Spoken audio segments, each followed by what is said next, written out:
She used to measure life in inches, not in years, not in birthdays, not in holidays that came and went like tides, but in inches of fabric, of hems, of invisible courage folded into seams.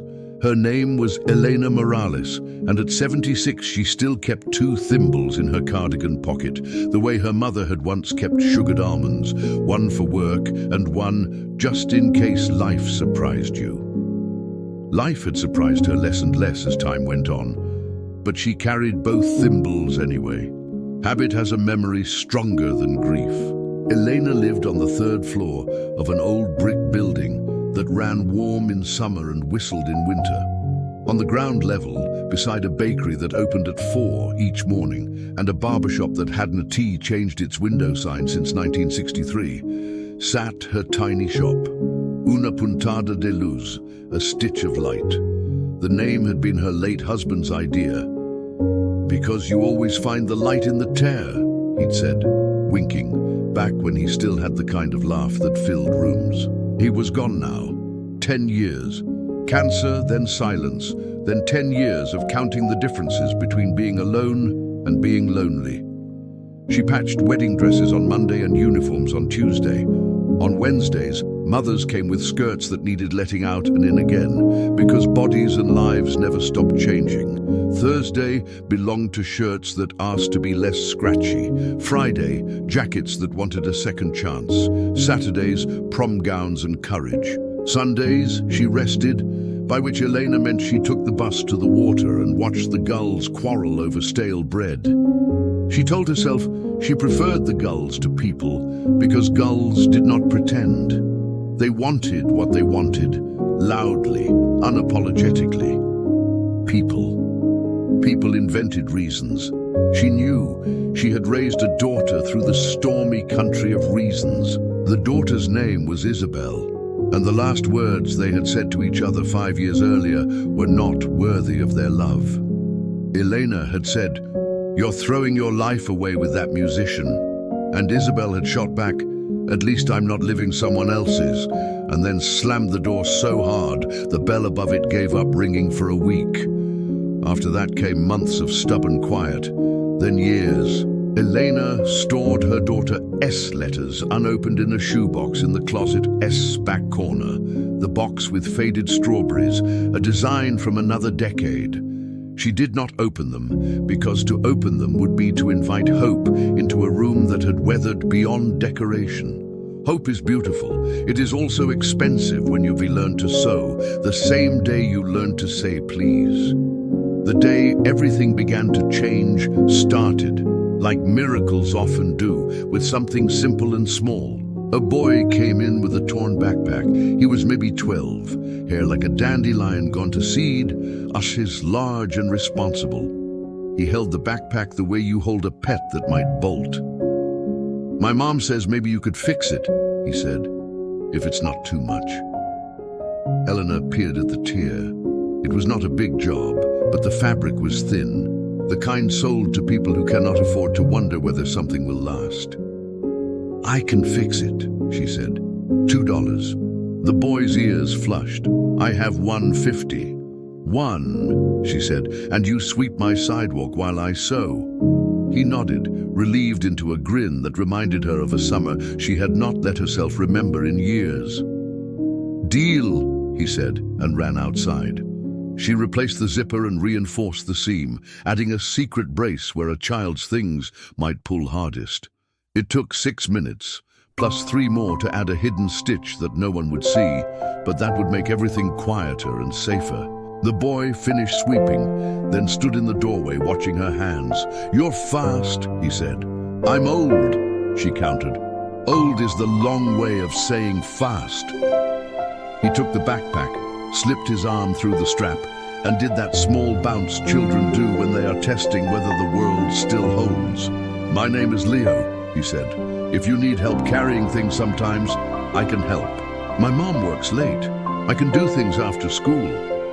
"What do you know how to do?" Leo considered. "I can ask questions and learn."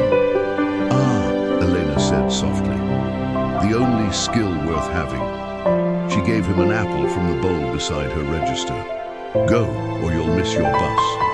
He went, but came back 2 days later with a friend whose dress needed hemming. Then with his mother, whose face held the purplish fatigue that comes from 3 jobs, stitched with very little sleep.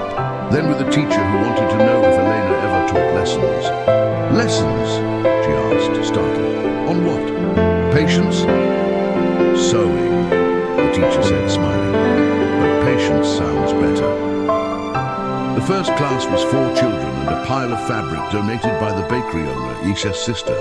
They learned to thread needles and laugh at the way thread refuses to go where it is pushed. Elena told them the truth about needles. They hurt, but they make beauty possible. She did not know she was preaching. She thought she was describing a tool. Word spread. More children came, and a grandmother who wanted to mend a coat her husband had worn to propose. A teenager who wanted to make a dress no one at school would mock. A man who had never learned to sew on a button because his father had said that was not a man, it's skill. The man learned anyway and cried quiet tears when the button obeyed. People brought their sadness to Elena and left with something that fit better and hurt less. Somewhere along the way, Wednesday afternoons became community mendings, and the barbershop painted a sign to hang on her door. A little crooked, very proud. The thing about giving is that it opens odd doors. One afternoon in early autumn, a city councilwoman arrived with a photographer. We've heard about your classes, she said, earnest under her ambition. The neighborhood is changing. Some call it revitalization, some call it displacement, and we're looking for community anchors. Elena, who had never considered herself a piece of architecture, offered tea. The photographer took pictures that made her hands look like maps. The councilwoman asked questions, and Elena answered them simply.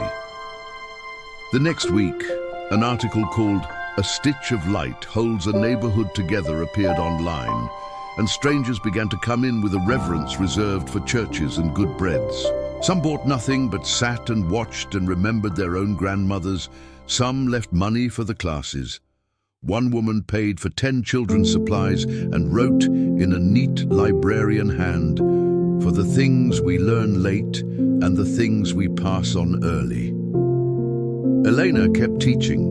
She taught mending, which is different from starting fresh. She taught how to hide a repair when a person is shy, and how to let a scar show when a person wants to be brave. Clothes are the stories we wear, she told them. Make yours honest. The children listened with the extravagant attention adults mistake for disobedience. But peace is never complete until an old bruise is named. Late one rainy afternoon, when the bell over the door chimed with the weariness of weather, Isabel stood in Eleanor's doorway, holding an umbrella, the color of plums. Time had placed fine silver threads in her hair. Her eyes were still summer brown and stubborn. "Hi, Mama," she said, the word both fragile and loud. Elena's first thought. She looks like me when I was still learning to forgive myself. Her second, don't cry. Her third, layered under all the practical ones, thank you for finding your way. You're wet, Elena said. Hang that thing. Come in. They stood an arm's length apart, like women deciding whether to step onto a bridge they cannot see. I read about you, Isabel said. Leo's mom shared the article. You still here in the neighborhood? I'm back, Isabel said, smiling without apology. Turns out making music is something you can do in more than one city. Elena heard the sentence for what it was. I left, I learned. I returned because leaving taught me the map is bigger than our fight. She nodded. Do you still? She gestured vaguely, which in their language meant, do you still sing? Do you still light up?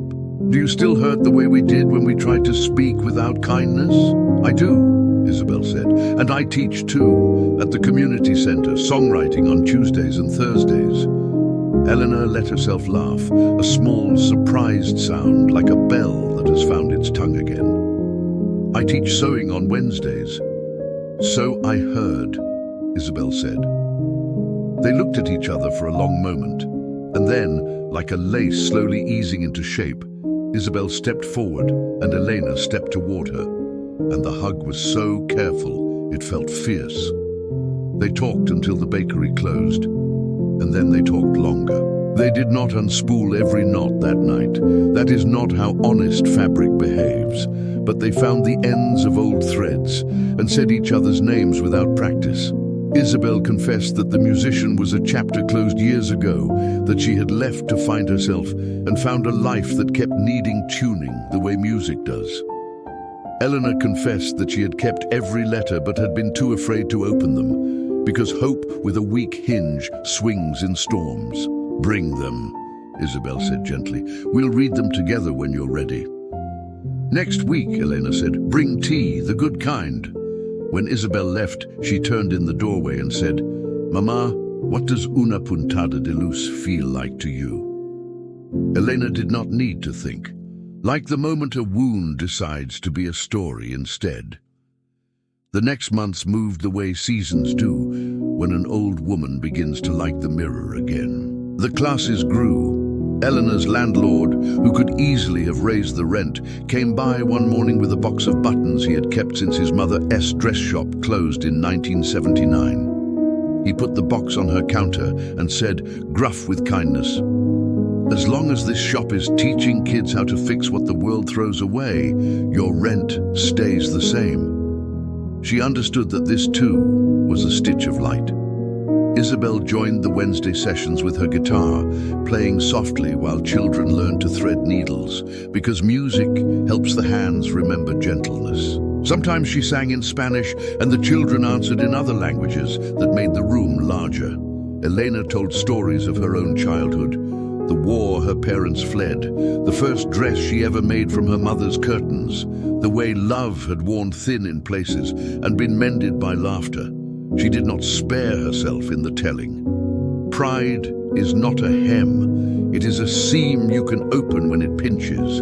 Then came the dress that waited. A woman named Mrs. Caldwell entered with a box wrapped in tissue that looked like old snow. She had been married 58 years, and her husband had died in his sleep 3 months ago. "I never wore this," she said, lifting a wedding dress that time had yellowed into a tenderness even lovelier than white. "I planned to. Then the war came, then children, then work. We eloped at the courthouse and saved. I kept thinking one day we'll have the party. One day when it's not so hard." "Sometimes hard is loyal," Elena said. Mrs. Caldwell's hands shook. "Would you fix it? I want to wear it to the community dance next month. My husband would have laughed at me and said I looked like a cake, but he would have danced me around the room anyway." Elena spread the dress on her table and felt something inside herself ask for a softer chair. The lace was torn in 3 places. The waist had been made for a 19-year-old who did not yet know that life expands a woman in all the right directions. Elena worked on the dress for 7 evenings, the kind of long, careful labor that turns regret into art. Isabel brought soup. Leo's mother brought café de olla. The barbershop men came by to look and pretend they knew about seams. When Elena finished, the dress was exactly what it had always wanted to be. A promise kept late, which is to say, a promise kept perfectly. At the dance, held in the high school gym decorated with strings of warm bulbs, Mrs. Caldwell walked in, a bouquet of store-bought lilies in her arms, and the room applauded because some sights are their own music. She danced with her sons and grandsons, laughing like rain after drought. Isabel sang an old bolero. Elena did not dance, but she swayed, which is a kind of dance that doesn't frighten the knees. She watched the woman in the dress and thought of all that waits and all that doesn't have to anymore. And then she thought of a box with strawberries in the closet. She brought the box to the shop the next morning and called Isabel. They sat by the window where the light was most forgiving and opened the letters like careful surgeons. Some were apologies, some were maps, some were foolish. All were true to the hours in which they had been written. They cried and laughed in equal parts. And when Isabel reached a letter in which a younger Eleanor had written, "I'm afraid of becoming invisible," they both went quiet. The kind of quiet that repairs. "Mama," Isabel said finally, "I see you." "And I see you," Elena said.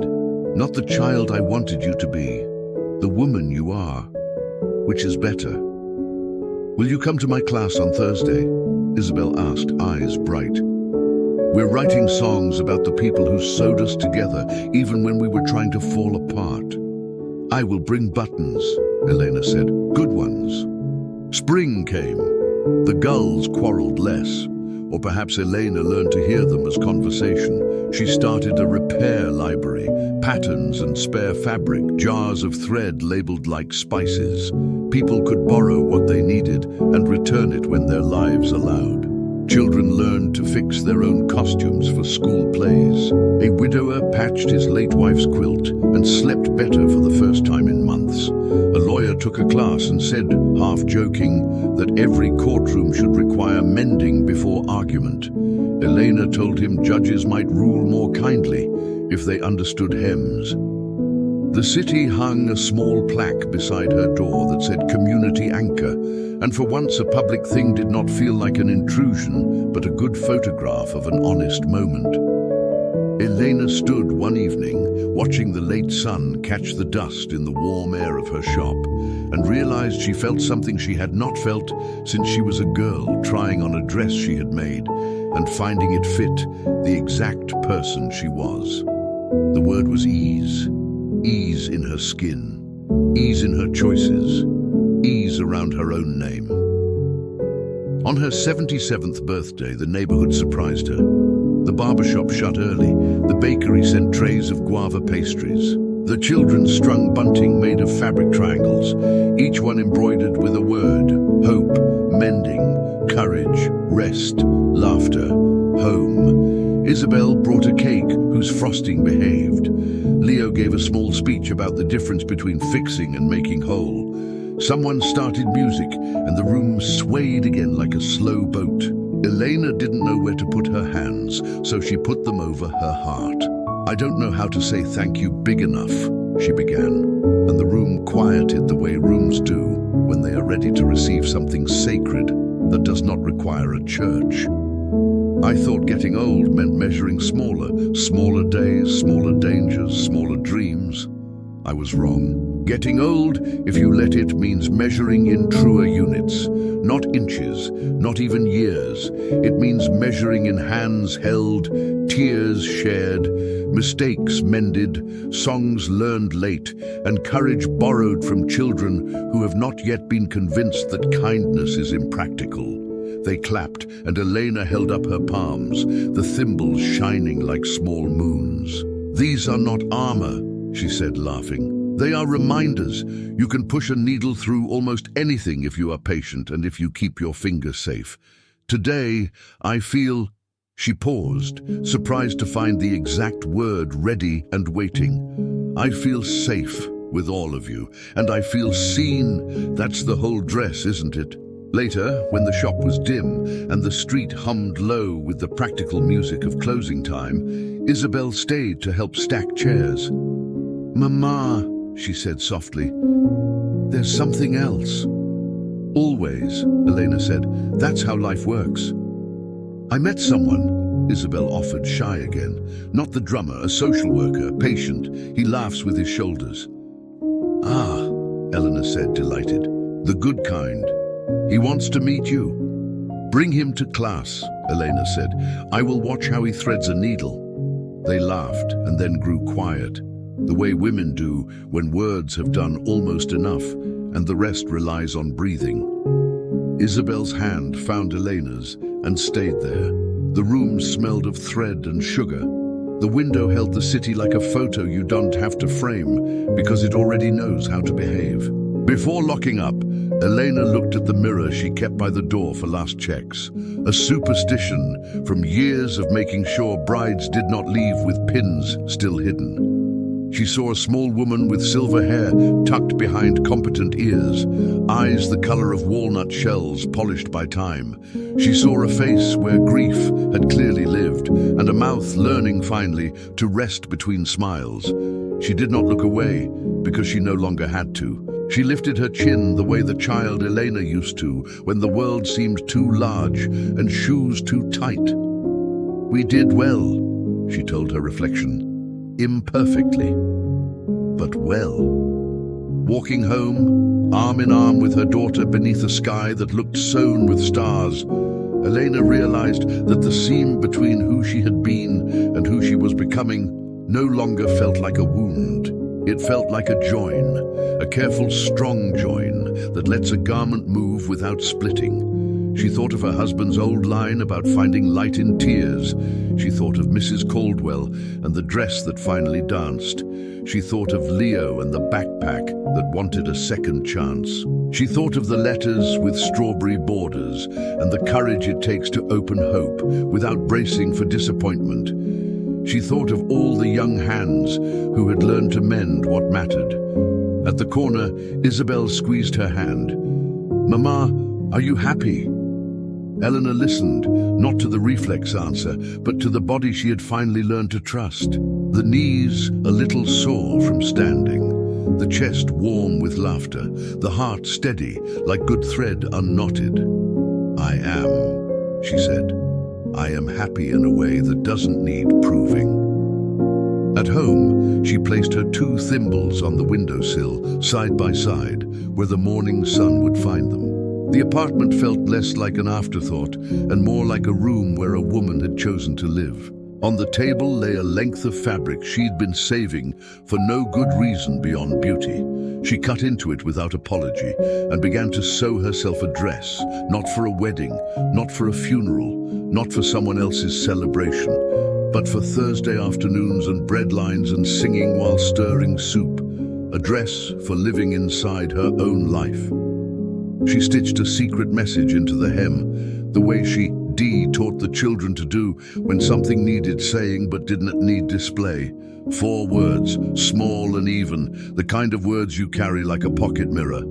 "I chose myself," kindly. When she tied off the thread and bit it clean, Eleanor felt that rare, exquisite sensation of an inner room settling into order. Not because everything had been solved, but because what mattered had been mended. She turned off the lamp, let the city hold its breath around her, and went to bed with the window cracked to let in the sea's rumor of forever. Sleep came like a blessing that had been trying to find the right address for years. In the morning, she would teach again. She would show a child how to turn cloth and not fight it. She would remind a teenager that a seam needn't be perfect to be worthy. She would hand a grandmother the buttons that matched the memory. She would stand at her doorway and breathe in the warm smell of the bakery and the loud tenderness of the barber shop and the 1,000 small mercies of a block that had decided to be a neighborhood. But tonight, Elena Morales, seamstress, mother, widow, teacher, keeper of stitches and stories, slept with a soft smile that had nothing to prove to anyone at all. And when she woke, the light came in exactly where she'd left it.